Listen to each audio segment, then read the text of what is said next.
Imagine a house not haunted by ghosts but by real human fear. This is McKamey Manor, a place that promises a nightmare so intense it blurs the line between thrill and trauma. People from around the world are drawn in by viral videos and chilling stories. But the real question isn't about bravery, it's about what actually happens inside. Most haunted houses are safe, fun, and over in minutes. McKamey Manor calls itself an extreme haunt, a test of your body and mind that can last for hours. Here, the staff can touch you, restrain you, and put you in terrifying situations. The line between entertainment and real harm is razor thin. Former guests describe being held underwater, tied up, and forced to eat revolting things. These aren't jump scares, they're real physical ordeals. The stories raise a disturbing question: where does entertainment end and abuse begin? McKamey Manor has been at the center of this debate for years. As we dig deeper, we'll explore the facts, the rules, and the psychology behind this infamous haunt. Who is the man behind it all? Why do people willingly sign up for what many call a nightmare? The answers are complex, involving law psychology and our own fascination with fear. This is more than a haunted house, it's a journey into the heart of what scares us most. It forces us to question what we accept as entertainment. Is McKamey Manor just a scary attraction or something much darker? Let's begin our investigation. The truth may be more unsettling than any ghost story. Are you ready to step inside? Because once you do, there's no turning back. The real terror is just beginning. Welcome to McKamey Manor. To understand McKamey Manor, you need to know Russ McKamey, the mastermind behind the madness. A former Navy man, Russ is disciplined, controlling, and obsessed with horror. Inspired by classic suspense films, he wanted to create a horror experience that felt real. McKamey Manor began as a backyard haunt in San Diego, fueled by his love for scaring people. In the early days, entry was free. Just bring a bag of dog food for his favorite animal shelter. But Russ's vision grew darker. He pushed the boundaries, making the haunt more physical and psychological. Soon, McKamey Manor became infamous online as the world's most extreme haunted house. Thousands joined the waiting list, drawn by its reputation. Russ became a polarizing figure. Some call him a creative genius, others see him as a sadist. He films every tour, claiming it's for legal protection and to prove guests aren't truly harmed. The videos show people breaking down, begging for it to stop. Russ insists it's all a mind game, not real danger. He's public, unapologetic, and fiercely defends his creation. But his methods and motives remain at the heart of the controversy. Is he an artist pushing boundaries or a man exploiting fear for entertainment? Russ McKamey is the gatekeeper. And the debate about his manor starts and ends with him. His presence is felt in every scream, every challenge, every moment of terror. To understand the manor, you must confront the man behind the mask, and that's where the real story begins. Welcome to Russ McKamey's world. You can't buy your way into McKamey Manor, there's no ticket price, just a bag of dog food. But the real cost is much higher. To even be considered, you must be over 21, or have parental consent if you're 18, 20. You need a doctor's note proving you're physically and mentally fit. This isn't a normal haunted house, these requirements are a warning. You'll also undergo a background check and a personal interview with Russ. He tries to scare you off, insisting you'll fail. The process is designed to build anticipation and fear before you even arrive. You must have medical insurance. If you get hurt, you're on your own. The screening is part of the psychological game. It weeds out those who aren't serious and heightens the sense of risk. The price of admission isn't money, it's your willingness to risk your body and mind. Every step is a test. Are you really ready for what's inside? The Manor's rules make it clear this is not for the faint of heart. The real payment is your consent to face the unknown. And once you're in, there's no guarantee you'll come out the same. The cost is personal, and the stakes are real. At McKamey Manor, you pay with your courage and maybe more. Are you willing to sign up? The risk is yours alone.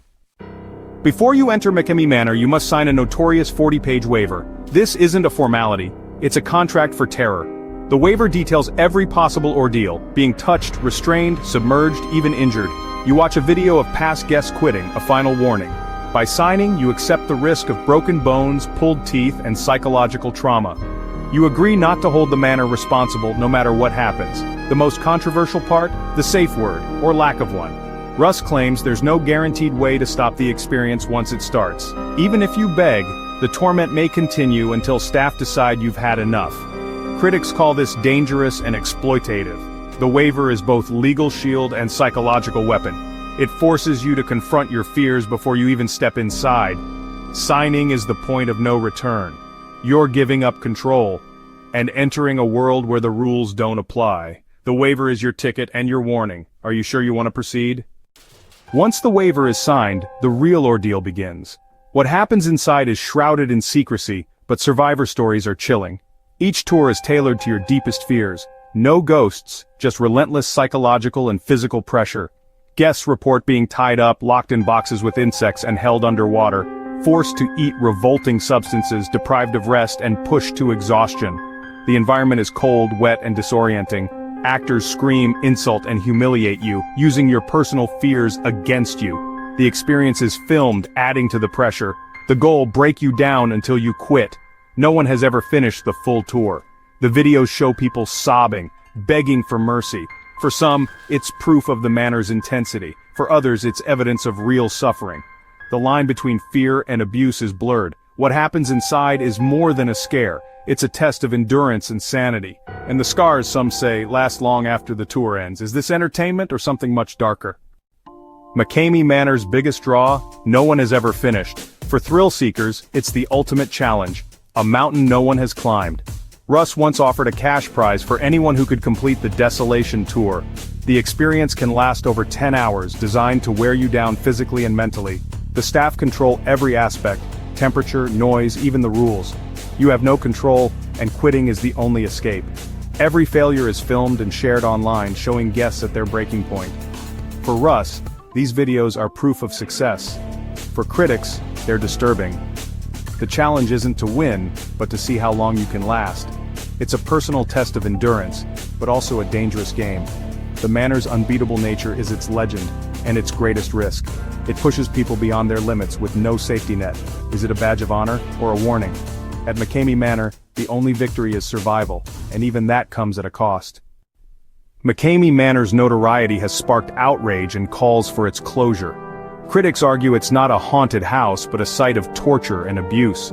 Petitions with thousands of signatures demand authorities shut it down. Media investigations and documentaries question its legality.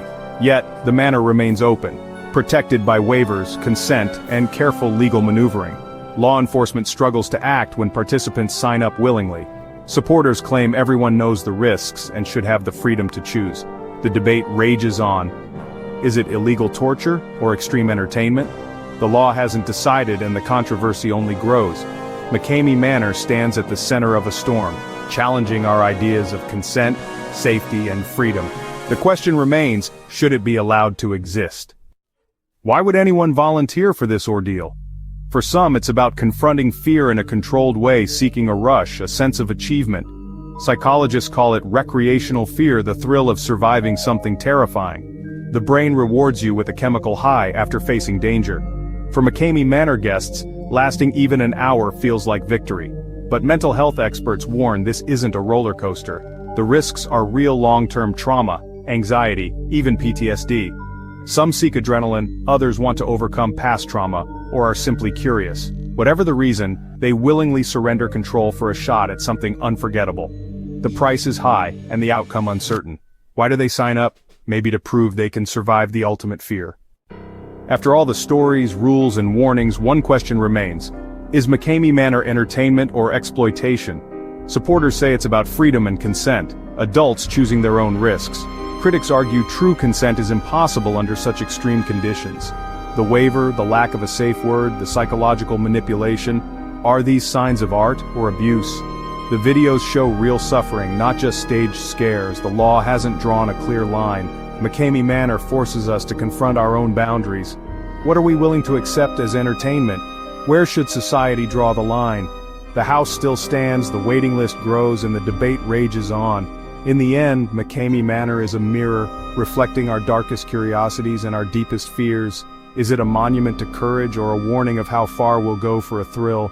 The answer is still up for debate, and the echoes of that question linger long after the screams have faded.